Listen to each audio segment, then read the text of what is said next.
Hi chess friends, this is International Master David Pruess, and welcome to the first edition of Professional Chess Lessons.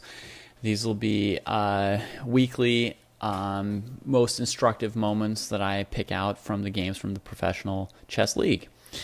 We're going to go back in time in this game in a moment, but first let's look at the situation right here and ask ourselves what we think the evaluation might be and what we think the situation might be here. White has just played bishop g5 to make it clearer to everybody. And black here is faced with sort of a threat of bishop takes f6, which does maybe two bad things to him, you could say. One is eliminate the only defending piece other than pawns, the only defending piece on his king side, and the other is mess up the pawn structure, which once that piece is gone will be all that's defending the king. Well, the evaluation here should have been very much in favor of white, and I'm going to go through a couple factors, and you can check in your head whether those are the factors that you ticked off as well. One is that there's starting to be some storm clouds gathering over the black king. He's got not that many defenders here, and white has a number of pieces which seem to be able to either be in the king side or easily get there, right? The three minor pieces are already in the king side, and the queen and rook look like likely follow-up reinforcements. So storm clouds starting to gather over the king. He also has a lack of space on the king side because of this e6 pawn, so it's not so obvious how he would transfer many pieces over there to defend him.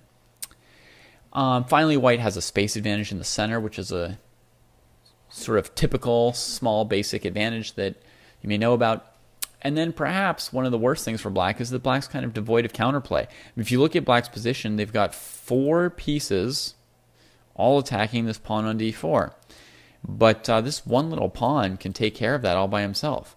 So all of that, like all the pieces seem directed at d4 as if that were the target for counterplay. Well, that's not a real target here. That pawn is super, super strong and solid, and therefore it's just not clear what the black pieces should be doing. So let's see, how do we get to this situation? What caused black to suffer like this? Well, one perhaps small error from black was moving this queen over to the queen side and committing her here, right? And then she gets cut off from the king side.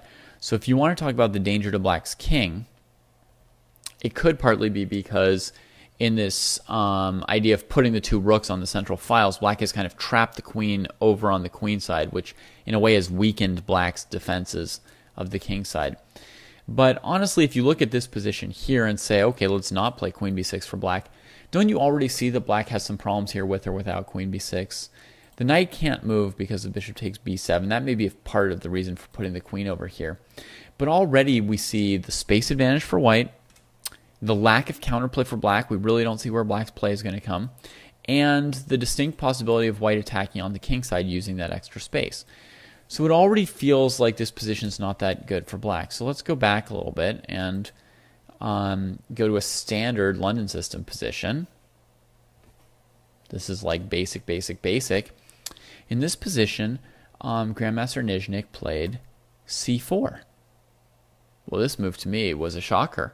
And perhaps a better player can explain how this is a legitimate approach, but from everything I know and from looking at this game, it doesn't actually look like a legitimate move. The problem here is that this move takes all the pressure off of white's central pawn on d4, which means that later, and it won't be much later, when white plays e4, gaining space in the center, the d4 pawn will be solidly defended by the c3 pawn, and black will basically have no way to threaten that pawn or to put any pressure on white's center. That means white will have a stable central advantage that black can't counterattack in any way, really.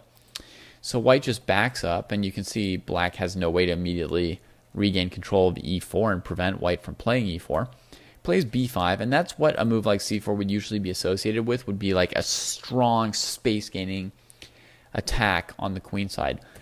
But for one thing, white's king is far away from there. And for another thing, black just never really gets to that in this game. You know, he works on finishing his development, but here white comes with e4, and there's the sort of positional threat from white of playing e5, gaining even more space towards the king side and leaving these black pieces even more locked out on the queen side. So If you're worried about getting checkmated on the king side, it's logical for black to give up his central influence here, which leads to this situation here, bad as it is. So I think c4 on its own is just the root of black's problems in this game, and just a major no-no, which to me is shocking to see from an experienced grandmaster. So let's see how the game turns out once white plays bishop to g5. In the game, black plays bishop takes g5, trading that piece on g5 rather than letting white trade it on f6 and destroy his pawn structure, as stated. You see there's no piece that black has that can defend the bishop, and the bishop also has nowhere to run to, so black decides to make the trade himself. But why don't you pause your video for a second and evaluate how strong an attack white's going to have after bishop takes g5. How would you proceed here for white? And can you predict? I mean, your next move might be really obvious to you, like what your next move is, but just take the moment here anyway to stop and ask yourself, how do you see this unfolding? Can you calculate ahead a couple moves? What's white's attack going to look like? All right, well, if you wanted to think about it more, you had to pause your video, because now I'm going to tell you what happens. Certainly knight takes g5 is a strong move. It recaptures the piece, it threatens h7, leads to a weakening of black's pawn structure with either g6 or h6, most likely. But it is actually not the best move, because in this position, white has the opportunity to really just sock it to black and, basically start putting the game away. And the way to do that is with a very famous sacrifice, bishop takes h7. This is often seen, not with the bishop on g5, and the follow-up will still be knight g5, but in the middle of a trade, it can happen too. So bishop h7, if black doesn't take it, white will play knight g5, and then white's up a pawn, and the king's pawn structure is already been breached, but without even getting the piece back. So black may as well take it, knight g5. And if you ever go for one of these bishop h7 check sacrifices, be aware that you actually have to just calculate every single legal move from your opponent. Okay? Some of them may be like easier to calculate than others, like king h6, often after knight f7 will win, a queen or a rook while continuing to attack, and won't be too hard to analyze. Also, sometimes white still has a bishop on c1, and there's some, knight e6, knight f7, something is really brutal as well.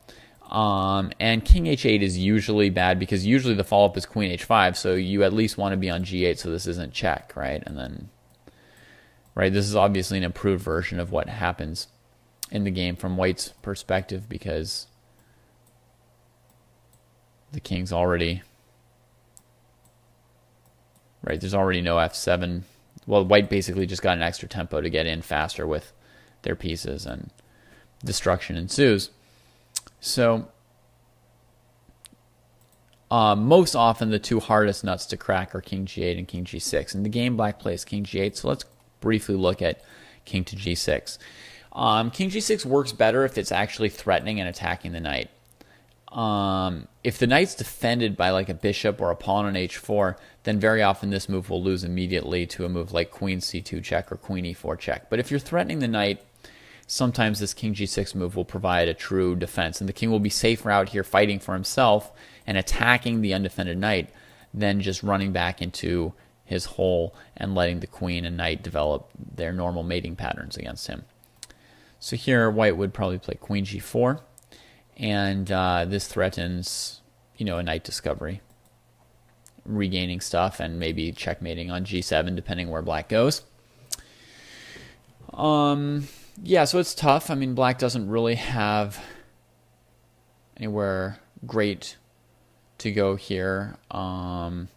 If king f6, for example, he's not really going to get anywhere because of queen f7.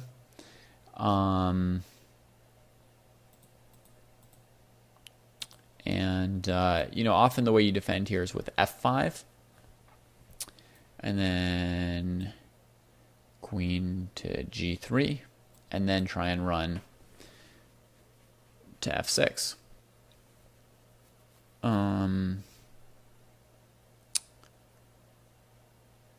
yeah, this is kind of a more promising way of trying to get out of things from black's perspective.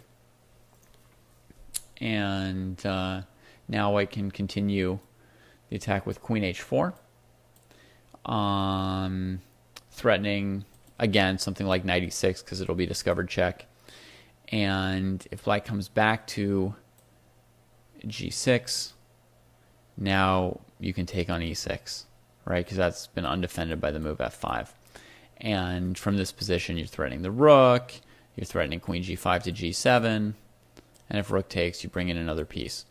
Not to mention that it's also probably promising for white to just sacrifice the knight at this point with the queen here, and just kind of checkmate the black king with g4, pawn takes, king here, and then, you know, I haven't calculated in advance exactly what the mate is, but this kind of position is very, very unlikely to be survived by black. You can either go rook e3, or sometimes you go queen h6 check first, king here, and then rook e3. And if the king had run in the other direction to f4, then this would have been mate. So presumably multiple winning attacks for white there in this king to g6, queen g4 variation. So in the game, as I said, black plays king to g8, white pursues with the queen. If you've seen this before, this will be familiar to you, that the queen and knight work well together to come in on f7 or h7 and have a bunch of follow-up sort of mating ideas. If you haven't seen this before, this will be useful for you to watch the next couple moves of this and see what this threat is. Black plays queen c7, and here you can always calculate these chasing moves, right? Trying to come here, and if rook f8, you can take on e6 with your knight or your rook, but knight's probably the most devastating in this exact situation. This pawn can't take it because of the queen, and so the knight's gonna take something with a discovered check, so there'll be no recapturing for black. No. So, you know, we can calculate that here black would probably have to just run, and you know, white has, you know, 3 pawns for the piece already when they capture on f7, and, you know, odds of winning e6 or winning more material. Also interesting move d5, also interesting move knight e6. So yeah, I mean, this is certainly playable for white, but it's not a total knockout. The other thing that you can consider, super fancy, is a rook e6 check. Seeing in advance that if black takes, this rook sacrifice leads to check. Shortage of liberties for the king comes up here. Then what? Knight check forces the king up again. Queen to c7 is actually a simple win. The first time I looked at this, I think I was only looking for checkmate, and so I was looking at this variation here. But I guess it's all not very interesting. If there's something as simple as queen takes queen, you don't really need to look very far at this line. So why not go for this variation? Well, because black would run with the king instead of taking it, right? And again, the king's going to escape to c8. White's going to collect all these kingside pawns and have a perfectly good and interesting game. But it's not immediately going to lead to resignation, certainly. Just a good position. So here white played something that's quite strong, which is d5 first. And I urge you, whenever you're looking at these sort of king hunting, check, chasing things, to notice on what squares is your opponent's king like running away, and then ask yourself, is there any variation where I attack one of those squares before he runs away to it? And then it may simplify the task to just cut him off. But what I mean by that, I will show you, is we know that black's king has to run through e7 in every variation. So if black plays pawn takes pawn here to deal with that pawn on d5, then check here. Here is checkmate.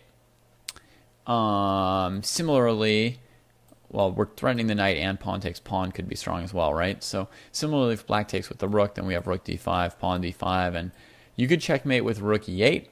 if you're really alert, but you will also recognize that we have the same pattern that this is now checkmate because e7 is cut off. So after d5, white's threatening to basically win back the piece and have equal material and, you know, still have these kind of threatening ideas because black has not brought any piece to the king side and will not in the next several moves, right? So that's the threat. So black saves this knight. They also want to do something that maybe doesn't lose to pawn takes f7. So black played knight e5. This way, if pawn takes e6, white's not threatening f7 as heavily, and black, you know, can maybe hope to defend this. Well, yeah, there's more than one good play for white available at this point.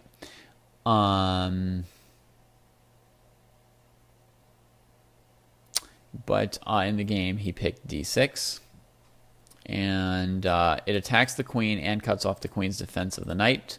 It also takes away the king's flight square. So you cannot consider moves like queen c5 if you've lost your escape route. So d6, black takes it, and white takes on d6, followed by rook takes e5. Now, why shouldn't black take on e5? Can you see that in advance? Why black doesn't recapture on e5? Why this rook takes e5 move regains the piece that white has sacrificed? What would be the follow-up from white? What's the justification for this? The justification is queen f7 check. And actually this rook is now undefended because of all the trades that have happened, and this also happens to be back rank mate if you were paying very close attention. So on rook e5, white's recovered the piece, and they're now threatening queen f7 pretty heavily. So black decides to defend f7 with queen d7. Now material is completely equal. Black still has no defenders on the king side. White doesn't really have a way to cut off black's escape anymore, so now white just starts to chase the king and collect these pawns. But white's already gotten the piece back in advance, so any pawn white captures will be an extra pawn. Sorry if I played those moves a little bit too fast, but you see the king has only one escape. We've kind of seen this before. We capture this pawn, now we're threatening f7, but we're also threatening e6. So like if the rook came here, rook takes e6, check, this pawn can't capture. So white's going to win heavy material here. So in the game, black's king continued running and white captured on f7. And now you see that white's ahead 2 extra kingside pawns, but he's also not down a piece. The black king has to run from the check, and white captures a 3rd extra pawn here based on the tactic of queen b5. And what from white? Very good, knight d6. So that rook was indirectly defended on b5. So white captures a 3rd pawn, and that ensures that this king's never really going to have that great a shelter over here with that pawn captured. Bishop c6 was played, rook c5, king b7. And what move did white play to end the game here? Okay, it's knight d6 again, hitting the king and the rook, and yeah, that just sort of mops up what's left of the game here. And black resigned. So, we see how devastating that attack from white was. We're going to go back in time and just cover one small detail on one move. After bishop g5 by white, what should black have done? Seeing how devastating bishop g5, bishop h7 was, which is a specific detail that black allowed bishop h7, does black have a lesser evil option here? If you calculated a couple moves ahead and saw how scary bishop h7 was, how would you choose to defend as black in this position? What would you play? Is there any move you would play instead of bishop g5? I'm going to say it, so pause your video if you want to think about it, which I highly recommend. These are lessons, after all, not simply highlights, right? Lessons, so part of any lesson is that you have to think about it. I would say the most logical move for black, just intuitively, and I haven't analyzed 20 moves deep in 10 different variations to come up with this. This is just intuition. That black needs to bring a piece to defend the king side, and the only piece that I see that can get to the king side really is this knight. I suppose you You could imagine an exchange sacrifice where the rook was sort of, where if white doesn't take the rook, it's covering this side of the board. And if white does take it, then at least you've traded off this scary bishop on this diagonal. But in this case, after queen e8 back rank mate, you'll see that this sacrifice was no good. So basically, I mean, all I see is the idea of bringing the knight towards the king side. And yes, our pawn structure gets shattered here, but we will play knight to g6 and have somebody blocking off the checkmating ideas against the black king. And this pawn will even keep white's knight at bay for a little bit. So is it a good position? No, definitely no. But we've also opened up this bishop to maybe trade for a piece, and we're bringing one defender over there. White still has all their long-term trumps, right? The central pawn that can't be challenged, the space advantage, the bad structure around the king, less space for black. But this definitely counts as a lesser evil where you can, make your opponent prove their multiple skills over a slightly longer game before you perhaps lose anyway or perhaps escape.